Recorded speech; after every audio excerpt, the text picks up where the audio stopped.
This is before, this is after. In today's video, let's talk about how to do that.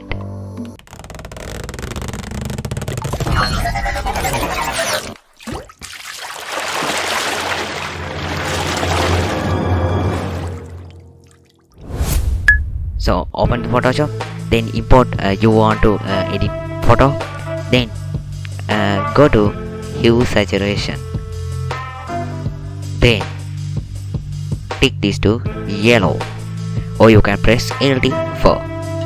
So I go to yellow, then lightness, increase the lightness, then you can see the color of the teeth is brightened.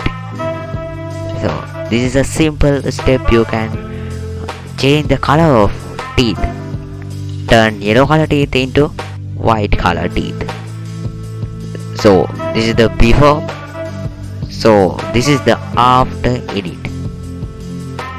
So if you can do this, please subscribe my channel and press the bell icon to get my new videos quickly for you. So we will see in another interesting video with more new stuff, and see you again on TJX.